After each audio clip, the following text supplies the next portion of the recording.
Olá, pessoal! Hoje nós vamos estar estudando na nossa disciplina de Ciência Celular e Molecular alguns conceitos sobre introdução às genéticas, conceitos bem específicos que nós precisamos compreender sem nenhuma dúvida para que possamos realizar algumas compreensões sobre alguns estudos relacionados à genética. Esses conceitos que nós vamos ver hoje é exatamente sobre a questão de gene. Na atividade que eu passei para vocês, alguns responderam que gene seria uma parte do DNA. O gene realmente é uma parte do DNA, mas nós não podemos esquecer que o gene é uma parte funcional, é a unidade funcional do nosso DNA, nada mais do que isso. Porque se a gente falar que o gene é uma parte do DNA, a gente está classificando apenas que o gene é uma parte do DNA, mas nós não estamos definindo que parte seria essa. Seria uma parte do DNA que contém informações genéticas, que vai ter alguma funcionalidade para o nosso organismo ou não. E a gente precisa deixar bem claro que o gene é uma parte funcional do nosso DNA. Seria um trecho do nosso DNA que a gente consegue ter informações para realizar alguma atividade no nosso organismo. Outros termos fundamentais que nós precisamos saber é a diferença de gene dominante e recessivo. Quando eu falo que eu tenho um gene dominante, seria que eu tenho informações genéticas que são capazes de determinar uma característica, independente se ela estiver ligada a outra informação genética dominante. O que a gente precisa levar em consideração? Para definir uma característica, a gente precisa de informações genéticas que são provenientes do óvulo e outra informação genética que é proveniente do espermatozoide. Quando o espermatozoide fecunda o óvulo, a gente terá uma única célula, que é o zigoto, que vai se desenvolver e dar origem ao indivíduo. Esse zigoto, pessoal, ele vai ter informações genéticas para constituir toda a característica de um ser vivo. E ele vai ter informações genéticas que é de origem da mãe e parte dessa informação genética de origem do pai. O que acontece? Então, a gente vai ter dois genes ou mais de dois genes para definir uma única característica. E um vem da mãe e o outro vem do pai. O gene dominante seria aquele que, mesmo ligado a um gene que não é dominante, um gene recessivo, a sua característica ela vai se expressar, ela vai conseguir se manifestar, independente se ela estiver ligada a um gene recessivo. E o gene recessivo é aquele que vai, a sua característica só vai conseguir se expressar se o gene recessivo estiver ligado a um outro gene recessivo, ou seja, se ele estiver em dose dupla. Se ele não estiver em dose dupla, ele não vai conseguir se expressar sozinho. Então, se eu tenho um gene recessivo ligado a um gene dominante, quem que vai conseguir se expressar naquele indivíduo? Ou seja, qual informação genética que vai ser evidente ali, que a gente vai conseguir observar, que a gente vai conseguir perceber naquele indivíduo? A do gene dominante ou a do gene recessivo?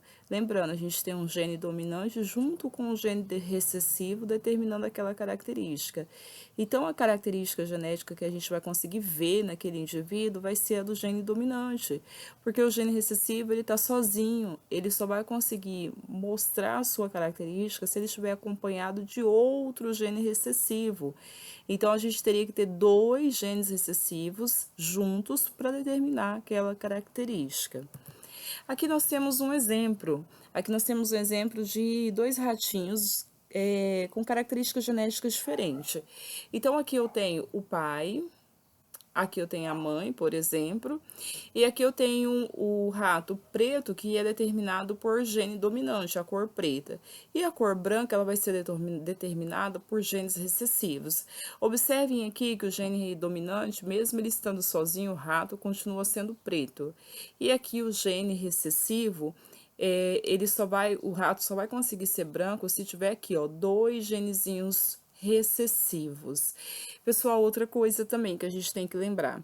Lembra lá no ensino médio que a gente via a questão azinho, azão? Hoje, a gente, como a gente está estudando genética um pouco mais, de forma mais específica, a gente consegue compreender que esse azinho, azão, ele não existe. Existe sim uma letra simbólica que represente o gene dominante e o gene recessivo. Azão representa o gene dominante, azinho o gene recessivo.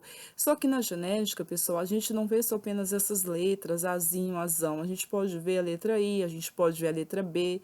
O que a gente tem que entender?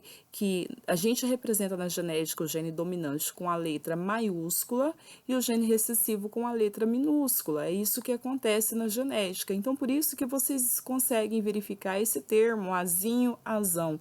Mas, na realidade, nós temos gene dominante e gene recessivo. Como aqui nesse exemplo, o que vai definir a cor preta do rato é um gene dominante, o que vai determinar a cor branca é um gene recessivo. Aqui no exemplo número 1, aqui fala, se o rato for preto com dois genes dominantes iguais, a gente tem um rato homozigoto. Se o rato for preto com um gene dominante e um gene recessivo, a gente tem um rato heterozigoto. Que seria homozigoto e heterozigoto, gente? São genes idênticos, genes iguais. Como aqui no número 1, a gente percebe aqui, ó, se o rato for preto, for AA, que seria dois genes dominantes iguais, a gente teria um rato homozigoto para aquela característica da cor. E se a gente tem um rato preto, porém com um gene dominante e outro gene recessivo, a gente fala que tem um rato heterozigoto porque são genes diferentes. São os genes que estão determinando características diferentes. Então, eu tenho um dominante e outro recessivo na mesma característica, que seria a cor. Então, heterozigoto seria isso, quando a gente tem genes diferentes juntos, determinando uma mesma característica. Homozigoto, quando temos genes idênticos, genes completamente iguais, determinando aquela característica.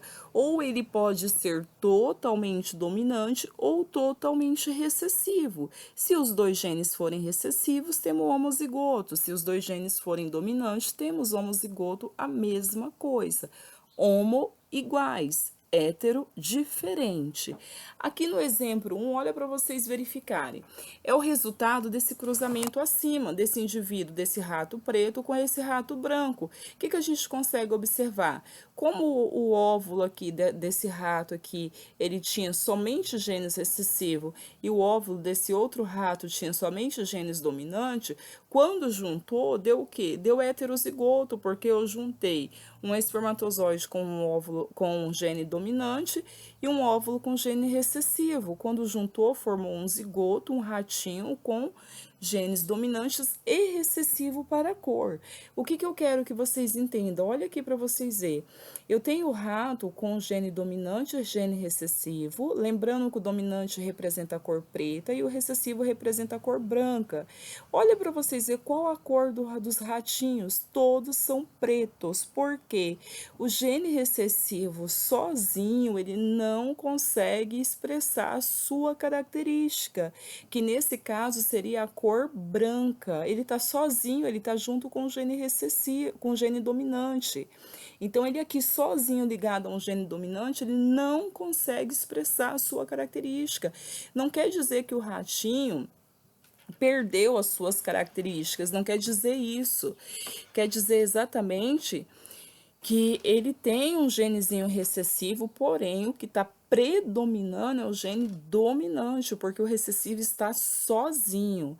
No exemplo número 2, a gente tem um caso se o rato for heterozigoto, no caso esse rato preto for heterozigoto. Então, se ele for heterozigoto, ele vai ter genes diferentes, ele vai ter um dominante e um recessivo. Quando ocorreu o cruzamento entre um rato heterozigoto com esse rato branco homozigoto, porque tem que ser totalmente recessivo, olha os resultados que a gente pode encontrar. Se esse gene aqui dominante se cruzar com esse recessivo, a gente vai ter um rato preto. Agora, se esses dois genes aqui, ó, esse recessivo aqui, mais esse recessivo se encontrarem, a gente vai ter um rato branco. O que eu quero que vocês entendam? Exatamente que a cor branca, que é recessiva, ela só vai conseguir estar presente no rato se tiver dois genes recessivos para essa cor. Caso contrário, se a gente tiver um dominante e um recessivo, o que vai prevalecer são as características dominantes. A característica dominante, ela estando sozinha ou acompanhada com outra característica diferente dela, ela consegue se manifestar. A característica recessiva, não. Precisa-se de dois genes recessivos para determinar aquela característica, tá? Aqui outro exemplo com o tipo sanguíneo. Nós temos tipos sanguíneos, olhem aqui para vocês verem. A gente tem o tipo A, B, AB e O. E os alelos envolvidos são os alelos esses aqui, ó. Para A é dominante, B dominante, AB são genes quando eu junto o alelo A e o B dominante, e o tipo O ele é formado somente por genes recessivos. Por isso que se fala que é mais difícil encontrar um sangue tipo O, porque a gente precisa de dois genes idênticos, dois genes recessivos, para que o indivíduo seja sangue tipo O. Aqui, pessoal, eu coloquei para vocês um exemplo. A pessoa pode ter um gene dominante para tipo A e também um gene recessivo para tipo O, que esse indivíduo continuará sendo do sangue tipo A. Lembrando que eu falei lá atrás no exemplo dos ratinhos, o que prevalece é o dominante. Se o dominante está ligado a um recessivo, o dominante que prevalece, o recessivo acaba não aparecendo naquela característica. A mesma coisa o sangue tipo B. Se o sangue tipo B estiver junto com o gene tipo O, que é recessivo, o indivíduo continua sendo do sangue tipo B, porque o O ele é recessivo. Quando ele se liga a um tipo B que é dominante, ele não consegue se expressar naquele indivíduo. Então, o que a gente consegue ver ali é somente a expressão do gene dominante. Olha para vocês verem o outro exemplo aqui embaixo, sangue tipo AB. Eu tenho o gene A e o gene B que são dominantes. Quando os dois se juntam, independente se ele está acompanhado ou está sozinho com a sua característica, ele se expressa do mesmo jeito. Então, se A é dominante e o B é dominante, quando os dois se juntar, a gente vai ter a informação dos dois sendo manifestada naquele indivíduo. Então, o indivíduo ele vai ser sangue tipo AB. Agora, quando eu tenho um indivíduo sangue tipo O, olha para vocês verem a característica, ele é formado somente por genes recessivos. Então, quando os dois genes recessivos se encontram, aí sim a característica recessiva consegue se manifestar. O que a gente precisa ver? Olha para vocês verem, a gente tem aqui IA e IB, mas eu não vou ler esse termo, eu vou ler gene dominante para tipo B e gene dominante para tipo A. O Izinho, que é um I minúsculo, eu vou ler gene recessivo. Então, aqueles termos que a gente utilizava no ensino médio, IA, IB, Izinho, Izão, Azão, Azinho, isso a gente tem que esquecer. O que a gente tem são genes dominantes e genes recessivos para as características genéticas. Lembrando, gene recessivo só se expressa em caso de homozigoto, quando ele está com um gene igual a ele. Em caso de heterozigose, se a gente tem um gene dominante junto com um recessivo, que prevalece é o gene dominante. Aqui uma outra característica também, uma outra explanação para passar para vocês, que seria essa classificação de homozigoto e heterozigoto. Olha para vocês verem. Aqui no primeiro sangue tipo A, a gente tem uma característica homozigoto, mas aí o indivíduo é sangue tipo A. E aí o sangue tipo A, ele é dominante, e eu tenho aqui um caso de heterozigoto. Por quê? Porque o gene dominante está ligado junto com o gene recessivo. Mesmo assim, o indivíduo continua sendo do sangue tipo A, porque o gene tipo A é dominante. A mesma coisa aqui no gene tipo B. Eu tenho um caso de homozigoto, que o indivíduo é tipo B, e eu tenho um caso de heterozigoto ligado, um gene dominante a um recessivo, que o indivíduo continua sendo do sangue tipo B. Como o gene como a gente tem a pessoa que é sangue AB, ela vai ser somente heterozigoto. Por quê? Eu tenho genes diferentes, ambos são dominantes, ou seja, os dois são dominantes, porém eu tenho um gene A e tenho um gene B. Então, eu tenho um gene que define o sangue tipo A junto com o gene que define o sangue tipo B. E esses genes, por serem dominantes, eles definem a característica nessa pessoa como sangue tipo AB. E nesse caso, essa pessoa que é sangue tipo AB, ela é heterozigoto para o tipo sanguíneo, porque são dois genes diferentes determinando o tipo de sangue dela. E o tipo sanguíneo O, ele vai ser somente homozigoto, por quê? Porque são dois genes excessivos que vão determinar esse tipo sanguíneo. Pessoal, seria exatamente isso que a gente precisava ver para a gente definir esses termos de homozigoto e heterozigoto. Outra informação aqui também que a gente tem em relação ao cromossomo sexual. Por quê? A mulher ela é formada pelo cromossomo sexual que define o sexo feminino, é XX. Então, no caso, a mulher o cromossomo sexual dela vai ser homozigoto. O homem é XY, porque o cromossomo sexual dele é diferente, é X e Y, então o homem é heterozigoto. Nesse caso aqui, como a gente tem a mulher, ela só tem cromossomo X, por exemplo, quando vai ocorrer o processo da formação do óvulo? Simplesmente se divide e fica um cromossomo X em cada óvulo. Quando vai ocorrer a formação do espermatozoide, acontece isso aqui, ó. Um X vem para um espermatozoide e o outro espermatozoide fica com o Y. A mulher, ela não tem opção, todos os seus óvulos vão sair com X, porque ela é homozigota para cromossomos sexuais. E o homem, como é heterozigoto, ele tem cromossomos diferentes, ele tem o X e o Y. E é o cromossomo Y que define o sexo masculino.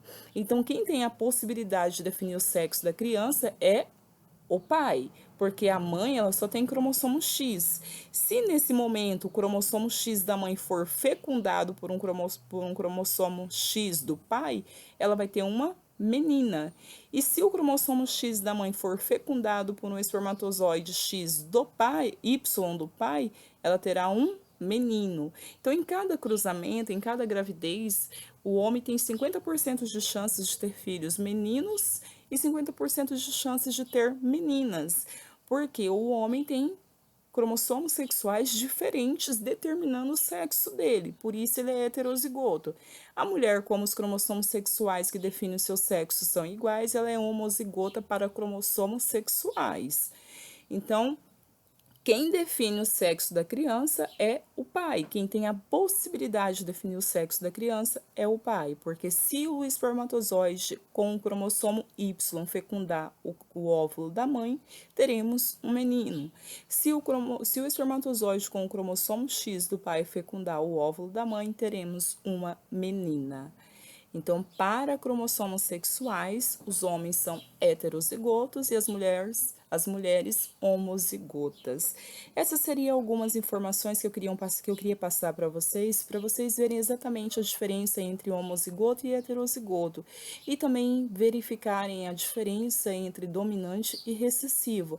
Lembrando, não vamos usar o termo azinho, azão mais, izinho, izão mais, vamos usar o termo dominante e recessivo, para que a gente consiga realmente diferenciar essa questão de homozigoto e heterozigoto para característica genética. Essa foi a referência que eu estive utilizando para preparar essa aula para vocês.